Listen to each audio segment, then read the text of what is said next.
আসসালামু আলাইকুম। কয়েকদিন ধরে বোম্বে শহরের অলিতে গলিতে বিভিন্ন পোস্টার দেখছি ইমাম মাহদী ফাউন্ডেশন থেকে ছাপা হয়েছে।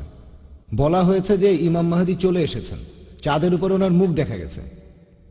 ওনার মুখ চাঁদের উপর দেখা গেছে। পোস্টারগুলো হিন্দি, ইংলিশ আর উর্দুতে ছাপা হয়েছে। বোম্বের অনেক জায়গায় লাগানো হয়েছে। এ ব্যাপারে আপনি কিছু বলবেন? ভাই প্রশ্ন করলেন যে বোম্বে শহরের বিভিন্ন রাস্তায় কিছু পোস্টার লাগানো হয়েছে ইমাম মাহাদি ফাউন্ডেশন থেকে। ইমাম মাহাদি এসেছেন আর চাঁদের উপর ওনার মুখ দেখা গেছে। আমি এমন কোনো পোস্টার দেখিনি, তবে থাকতে পারে। আর চাঁদের উপর ওনার মুখ দেখা গেছে কিনা সে সম্পর্কেও কিছু জানি না। তবে ইমাম মাহাদি সম্পর্কে বেশ কিছু হাদিস আছে, কিছু গাইডলাইন আছে। তিনি আসবেন।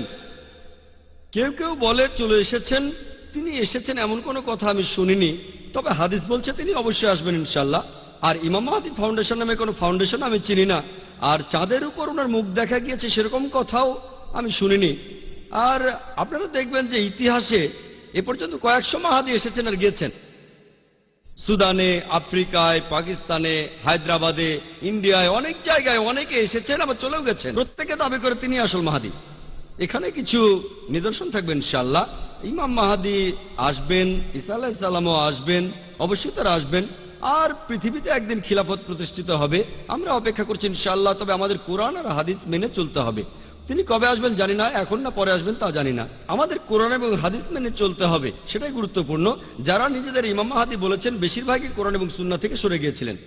তাই আমাদের কোরআন এবং হাদিস মেনে চলতে হবে আর আল্লাহ রাসূলের আদেশ মানতে হবে। আশা করি উত্তরটা পেয়েছেন।